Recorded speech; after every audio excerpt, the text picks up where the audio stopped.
Hello and welcome to On Point. I'm Mona Adem. Today we're going to talk about the DJ culture. Joining me is my first guest, Perez, a CSUN student and professional DJ. Next to him we have Josh Lynn, a CSUN student also and a DJ.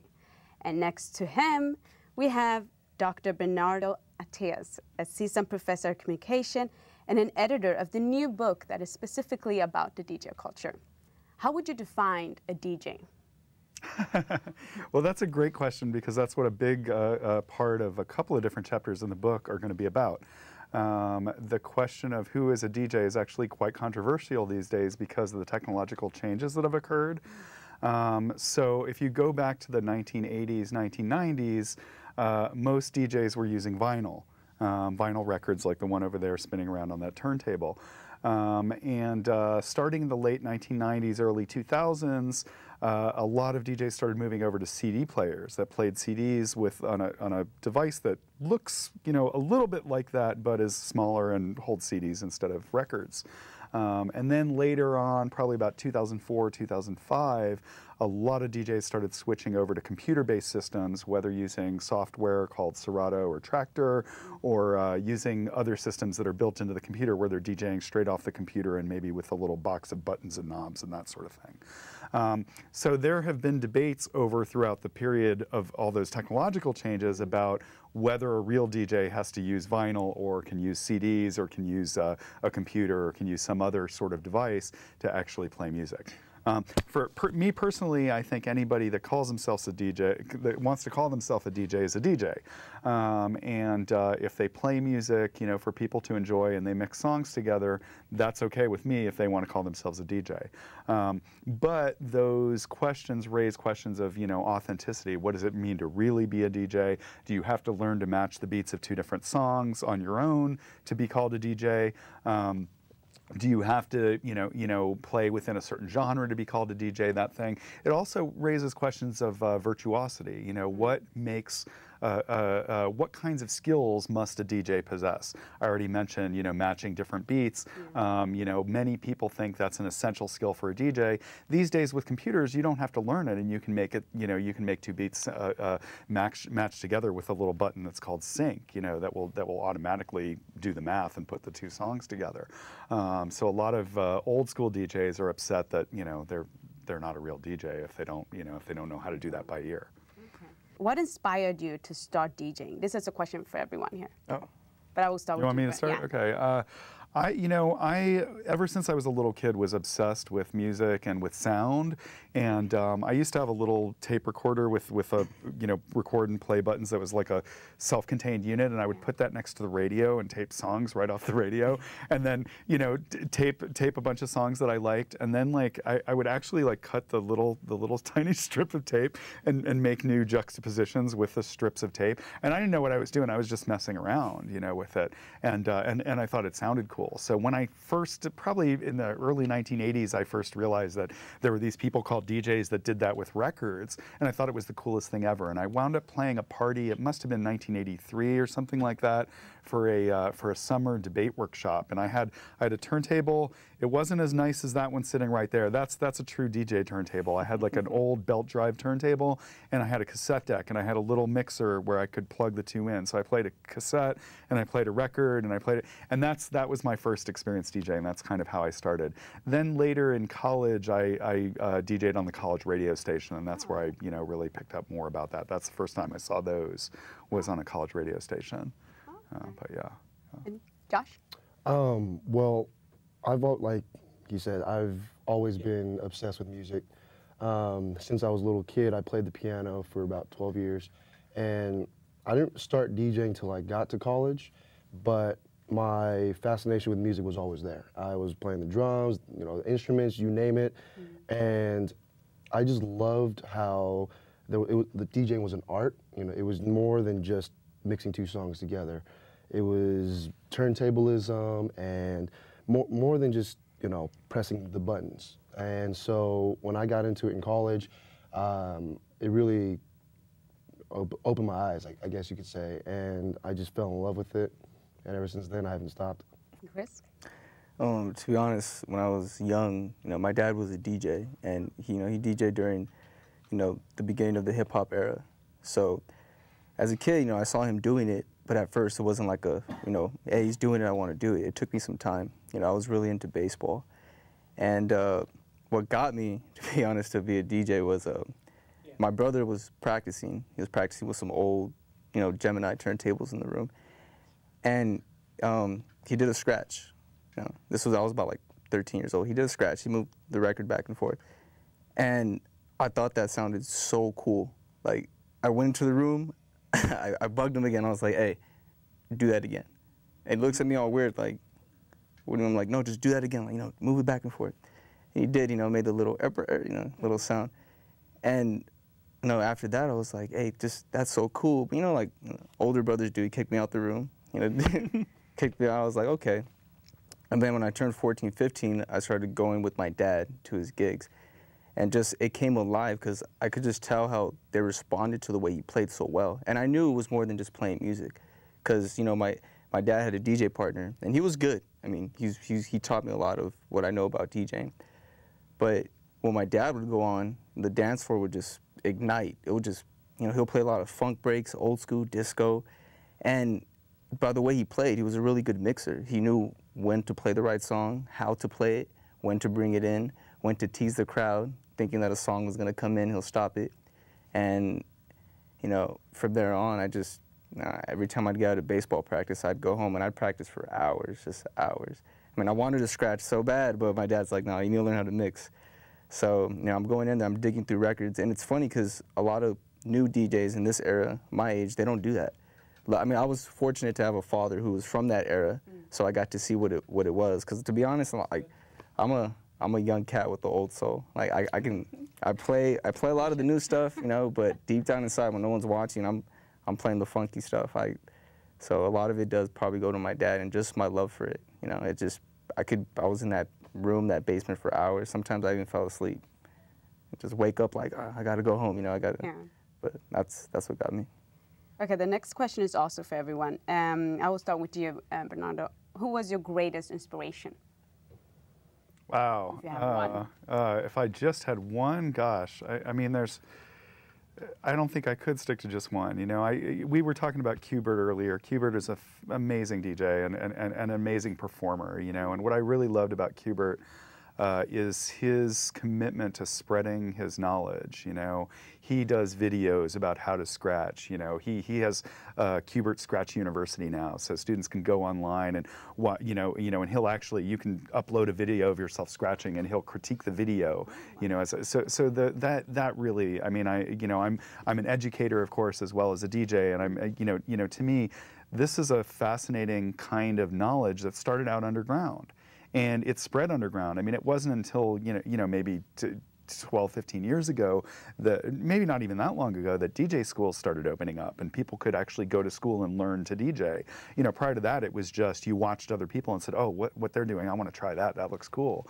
And so it's this knowledge that kind of spread underground, and there were different attitudes about spreading the knowledge. There was a time when, in the 80s, when I knew about some DJs who would soak their records in water to wash off and soap to wash off the labels so that other DJs wouldn't see what track they were playing. You know, they wanted to hide what the, so there were some people that were protecting the knowledge because they didn't want other people to do it because they thought they would copy them. Whereas, Qbert's attitude was the exact opposite, and I really respect that, where he was just like, I learned this thing, you can do it too, check it out, this is all you got to do. Josh? I do have to agree with that, because you look at Qbert, and when you're one of the best in the world, you really don't need to protect any knowledge, because for Qbert, with his idea, he was just like, look, I know what I'm capable of doing. I'm renowned, world renowned, and so I'm going to spread the knowledge. For me, growing up, I was introduced to hip hop through my dad. And growing up, I listened to Run DMC, I watched Jam Master Jay, Funk Master Flex, Mix Master Mike. So growing up, watching all of those guys on YouTube and all of that, it really just kind of got me hooked. And so that was probably my biggest inspiration, because I wanted to be like that. And for me though, when I was DJing, Chris was actually my mentor. So when I first learned to DJ, I had to teach myself, I had to do all that. But Chris is really the one that kind of molded me and taught me. We're both from the same hometown, and so he really kind of refined me to what I am right now. And even now, I still have a lot of room to grow and improve, but I do have to say, you know, one of my biggest inspirations right here. Appreciate it. Thank you. And then Chris. Back to that thing about knowledge, which is true. It's hard to say, you know, pick one person who's inspired you because, I mean, I would say my dad, his DJ partner, and neighborhood DJs. There was this thing in the neighborhood where I'd go to like a party, and you know, I'd look at the flyer and go, let me go check this guy out because everyone was talking about him. You know, I'd go to the house party. These were house parties in like LA, you know, Alhambra, you know, and you'll go and you'll see him do something crazy, and you're like, man, like, what is he doing? How's he doing that? Like, and then I used to be scared in the beginning because I was afraid that, like, nah, I'm not showing you that. Like, you know, he has power, you know, like, that's what separates him from other DJs. But nah, I mean, there was a time where I went to a party and I saw some guy named DJ Madisco, and he was doing some weird scratch for like his 3 fingers, like a crab scratch, and he was making the sample like wobble. Like, it sounded so futuristic, and you know, I tell him like, hey, how do you do that? And then he told me, oh, some guy named DJ Prism taught me how to do that. And I was like, well, who's DJ Prism? Let me go find him. Let me go see who he is. So it's the spreading and sharing of knowledge that makes the culture, like, brings you together as one, you know. There's gonna be a couple times where, you know, some DJs are gonna, like, they'll teach you, but they'll kind of tease you like, I'll teach you one day. But you're there like, no, teach me now. Like, no, you gotta earn it. You gotta wait, you gotta earn it. But yeah, like, he taught me, he really introduced scratching to me, and some, you know, this neighborhood DJ, really famous neighborhood DJ named DJ Prism, he taught me how to do wordplay. Because sometimes when you're playing music, you're just mixing it, but he taught me how to make this word of that song go with this word, so make it come together. It's like you're telling a story. He taught me how to do that, and there's a guy named DJ Apil who, he mixed music so well, you couldn't even tell when the song changed. That's how good he was. So I kind of went over his house. So we had DJ sessions. I don't even really know these guys at the time, but we go over, and because of DJing, it brought us together. It's like if we knew each other for years, and we go there. I share my ideas, he shares his ideas. So it sums it up. Pretty much everyone's my inspiration. Everyone I meet, every new DJ I meet, if he's doing something awesome and he teaches me, I'm gonna remember that guy. And it's like, hey, you know, he's the one that taught me how to do that. So but if I gotta pick one that makes me feel like, I'll have to say DJ Jazzy Jeff. Or, yeah, that guy, he's funky. He's at J-Rock from the Beat Junkies. Okay, the next question is for you, Bernardo. Your title of your book is specifically DJ culture. Why did you choose to have culture next to the DJ word? Well, you know, in hindsight, we might have called it DJ cultures with, you know, plural, because there's actually multiple, you know, DJ cultures. A lot of what we've been talking about so far grows out of hip-hop culture, and there's a whole, you know, different set of, you know, ideas and philosophies coming out of house music and electronic music cultures.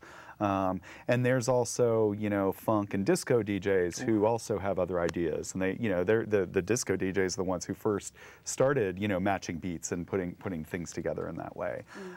So really, you know, there's a lot of different cultures going on. What I really like about DJ culture is the way it draws on different musical cultures. I mean, what you're doing, you know, the essence of what you're doing as a DJ is mixing different songs, you know, putting different things together, kind of making a patchwork out of stuff that already exists. So you're taking what already exists, but reinterpreting it and, you know, kind of putting it in a new package that you're presenting to the audience in a certain way. So when you do things like the wordplay you're talking about, you know, you cleverly kind of juxtapose things that are already there, but you make it your own by juxtaposing these things in this way. And in doing that, you're also drawing from different, ethnic cultures, national cultures, things like that. And that's, I mean, you know, that's one of the things really big in music these days, right now, is bringing together, you know, a little bit of a drum beat from an Indian music, you know, with a sort of rhythm from South America, you know, and a hip hop beat. I mean, putting all these kinds of things together and sort of drawing on different cultures, literal cultures, you know, to make new sounds. And so to me, you know, the essence of what makes DJ culture is that intermixing, but by its very nature, it's already intercultural, right? So there's so many different cultures there. And like I said, I mean, you've got so many different kinds of music too, and a lot of the DJs from the different musical styles have their own ideas and their own philosophies about what it means to be a DJ. Do you believe there's kind of specific elements that would define DJing, different kind of elements that would define DJing? I mean, again, for me, it's that mixing and juxtaposing and kind of creating something new out of what's already there. Okay. I think some people would emphasize certain skills. You know, again, there's people that say, you know, it absolutely you have to have X, Y, and Z skills to be a DJ. Whereas for me, I mean, I've seen DJs just absolutely kill it that still use the sync button. You know, they do an amazing job, and they may not know how to beat match, or they just choose, you know, they just choose not to do that. Like Richie Houghton, I mean, we know he knows how to DJ, to beat match. He's famous for using 4 turntables at once and keeping the beat, you know, very consistent and seamless. And yet these days he plays with Ableton Live, which is a computer program, you know, and he's doing all this stuff with buttons and knobs and stuff like that. So he's not matching the beats by ear anymore. But you know, nobody can take that away from him. We know he knows what he's doing, but what he's doing when he performs now is something very different, you know, from what we did back in the day. Josh, would you say different elements or types of DJing? I personally feel that you should be able to tell a story, just like Chris mentioned earlier. For the people that are on the dance floor, and even if they're not on the dance floor, but they're, you know, driving home, listening on the radio, you should be able to tell a story with your music. And by telling a story, you really give an insight on who you are as a person and what you're feeling emotionally. And so at that very moment in time, just like back in the day, you know, with any type of music that you do, any instruments you play, it's basically telling a story. So I don't believe that you need to be able to scratch or you need to be able to do this and that. I don't believe there should be an X, Y, and Z. I believe that you need to just be able to tell a story. And you should be able to get the crowd going and entertain them in a way. So that's for me personally, that's what I believe is, you know, makes a DJ. You shouldn't sound like an iPod where you're just clicking from song to song to song. Yeah, I used to be really bitter about the topic of what defined a DJ because I was so into, you know, turntablism and, you know, scratching and wordplay and doing tricks. And then, you know, I've changed my motto throughout the years, and it's really true. If you can get a crowd going and the music's like nice, it's on beat, you're not, what Josh said, you're not hitting the iPod button, you know, all is well. And it depends on what type of DJ you want to be. And the only thing, my concern is don't abuse the culture. Because, you know, there's, with all these Twitters and Facebooks, you got people who are doing it for the wrong reasons, and they're saying, I'm the DJ, come see me, I'm this and great. And, you know, when you go see them live, they're like every other ordinary DJ. So my main thing is don't promote yourself that you're this, you know, God, that you're really good, when you're just like every other guy, because you're abusing it now. Now it's not about DJ. Now you're trying to show someone that, oh, I'm great. And that's when you're getting out of the DJ culture. That's when you're using it to some advantage. So as skills-wise, like, it depends what you want to do. You know, if you really love hip-hop and you love doing that music, you know, yeah, scratch. You're going to go ahead and do that. If you love house, make mashups, you know, blend music, get the crowd going. I respect that too. As long as you get the crowd going, that's really all that matters as to define a DJ. But, you know, DJ, you do have to be a little bit knowledge. You have to have some music knowledge, and, you know, not just anyone could go up there and be like, oh, I can get this crowd going. I can do it. And if he goes out there and he does, he's a DJ. He's good. But that's my take. I mean, as a DJ, you should be able to react off of, you know, feed off of the crowd's energy. So if the crowd is feeling a certain type of genre of music, like, you know, EDM, which is electronic dance music, you know, you got to play that. But if they're a hip hop crowd and they want the top 40s hip hop of what's popular today, you know, you got to play that too, because if you're playing house music while they're a hip hop crowd, they're going to look at you like, what is this? You know, this is not what we came for. This is not what we enjoy. This is not what we want. So as a DJ, you should be able to feed off of it and, you know, tell a story that way. Yeah, and having more skills as well, it does help you when you play live. A lot of the times, out of nowhere, I'll throw some salsa merengue into my sets, and people, you know, they enjoy it, and I'll mix that with hip hop. I'll mix hip hop with Spanish rock. I'll mix EDM with, you know, a classic, you know, Michael Jackson song like PYT, and it gets the mood going. And because I know how to scratch, that helps too. And because, you know, I can feed off the crowd, that helps too. So it makes your job easier. I'm saying you don't have to have those skills. You're going to be a good DJ either way. But if you do have those, it's not going to hurt. It's going to help you out more. When it comes to technical changes and music taste of changes. How do you keep up with the skills? How do you keep up, you know, to redefine your own kind of style, to keep up with the pace? And see, that's the reason why I'm not bitter about the topic no more, because technology has helped me out too. I'm not going to sit there and be like, oh, you know, I don't like this new technology. People are just pressing buttons. Now everyone could be a DJ. I matured and realized that, you know, why not apply the old skills that I have from the old school, you know, using this, scratching, mixing by ear, and blend it with the new stuff. Now I'm creating something even, now it's making me like 3 times as dangerous. Like old school DJs, man, like when Serato probably came out for him, you know, it was like cake. Now it's making them even better. So technology is good in a way. And you have to, you can't sit here and be like, you know, oh, like, no, we have to keep it this way. No, like, that's the way life is. As the years pass by, technology is going to advance. So, yeah. I mean, I agree to a certain extent because I'm not the bitter type, but there comes a point where now you've got these applications on your iPad, your iPhone, that quote unquote teaches you how to DJ. And in reality, all you're doing is basically pressing a button to go from song to song, just like an iPod. It just makes it more fancy. Now, that's where I draw the line, and I'm just like, wait a minute, that's not something that would make you a DJ, because that refers to, again, the whole being an iPod kind of deal. And so for me, I love technology. I love how it makes it easier, but I do also pride myself in trying to learn from the roots, you know, and matching through headphones and all that. That goes back to the idea of abusing it, you know? You got the app, I'm a DJ. You know, it took me 4 months for me to actually call myself a DJ. My dad wouldn't let me. He said, you're not a DJ yet. But I can mix these 2 songs. You're not a DJ yet. And that's because he's from the old school, so he has that more thing like, nope, like, you got to earn your stripes. And he told me, and I was like, okay. So finally, when I was ready, I realized what he was doing. He was making me earn it. So he was really making me practice my skills to earn that spot. Now you have people that practice for a month and they think they're ready to go do a gig. And I've seen it and they're not.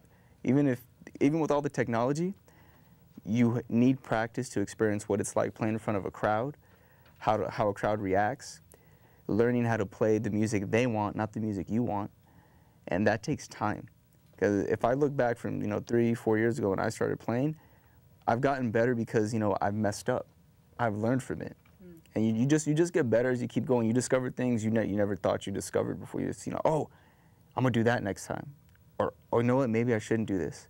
Or you know what, I'm gonna start doing this again. People are liking it again. So it just comes to that word, not to abuse it. You have you learn how to mix a song. Oh, I'm a DJ. I'm gonna go get myself a DJ name. Like, that's not how it works. Like now, especially the one part that I am only bitter about is the money thing, because that, I need to make some dough. Come teach me how to DJ. Like, you're not gonna be good if money's the first thing on your mind. Like, you're gonna. I would agree with a lot of what's said here. It seems like the acid test is going to be how the crowd responds, So whether you're doing it with your iPod or you're doing it with turntables or anything in between, if the crowd is feeling it, you got them going, that's great, And if they're not feeling it, they'll let you know. They'll leave the dance floor and, you're stuck up there by yourself, And that's the worst feeling, for a DJ to stand there looking around and everybody's walking away. And then you got to dig through your crate and find the song that's going to bring them back, And that's part of the skill too, that you don't learn it by reading a book or by using your iPod. You got to be there in front of the crowd to know how you're going to respond when something goes wrong, when the technology doesn't work. You thought the mixer was going to have a fader cap and it doesn't, and you've still got a mix on it, and you're like, oh boy, things like that. You got to roll with those punches, and that's part of doing it, and that's going to separate the people who really have their heart in it and the people who don't. And yeah, it does get the money thing. I mean, it does get a lot of people annoyed because you can pick up an iPod and quote unquote learn how to DJ and then go get a gig. And the thing is, especially in small bars and things like that, they're like, oh, you'll do it for $25. I'm going to fire the guy that I've been paying $100 to do it, And of course, the person who's been paid $100 to do it probably has been doing it for a long time and knows what they're doing. Whereas, the new person's just happy to get a gig, so they'll do it for free even. And that, that they're undercutting a lot of folks. So it is harder in some ways to make a living if you're not, That idea of undercutting that's probably I think old school DJs including probably like my dad too, they're more upset at the idea of undercutting. I mean, you got people even doing it like for alcohol, not even for money. Give me a couple drinks, I'll do it. And it's kind of, and the funny thing is, I've witnessed where people do that and they perform badly. And the person that hired him is like, well, what did I do? Maybe I shouldn't have done that. It's like, you can tell, like, girls DJs who've been practicing for a long time, you'll notice why you have to pay them a certain amount. You'll know why. Yeah. Right off the back. Just by, why was that last party so good? Think about it. Why was it really good? You get what you pay for. You get what you paid for. You do. So everything was It's an art. I mean, we don't take it lightly. It's not something that, we're not trying to take your money. We're not trying to tell you, oh, we're charging you this because, and we're not trying to be expensive, but the amount of money it takes for us to keep our turntables, you know, intact Your and record collection, keep them records. going, it's expensive for us. Plus, gas is not cheap anymore. So when people try to tell us, like, well, I've got this guy doing it for $20, and we're like, well, we can't keep up with that. And then we go to that event and we see how they DJ, and we're like, you paid $20 for this. This is why you get what you pay for. Yeah. Let me ask you this one. When it comes to gender dynamics within the DJ culture, how would you respond to that? Excellent question. We actually do have an essay that addresses that in the forthcoming book. It's a big issue because most DJs overwhelmingly are men. And on top of that, there's a lot of women DJs who have made it big mostly based on what people see rather than what they hear. And what I mean by that is they DJ in a bikini, or that, you know, and they may or may not have skills, you know, that you know, sometimes they do, sometimes they don't, but they're clearly getting the gigs because they're wearing the bikini, not because of their skills. And that's, you know, that's really frustrating because it sort of plays into a gender dynamic in Western culture generally that's really problematic, you know, where you know men have the skills and women are sort of, you know, fancy dressing to look at, fun to look at, and that's it. And I, you know, the two co-editors with me on the book are both women, and they're both DJs, and they both have stories that are just incredible of where, you know, they're at a gig, their name's on the thing, they're the DJ.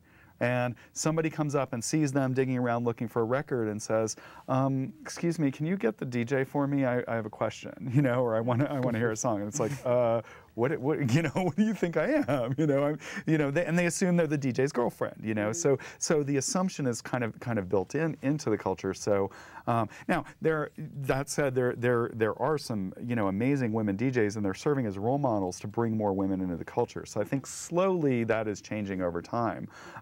But I also think this weird sort of exploitation of you know, the visual aspect is making a big problem. And in some places, I mean, I don't think that's happening here as much, but in some places they're even DJing topless, you know. So it's all about the sexual exploitation and not about what they're playing or the sounds at all, and that's, you know, troubling. I want to thank you all for coming today. Thank you. My name is Mona Adem. This is On Point.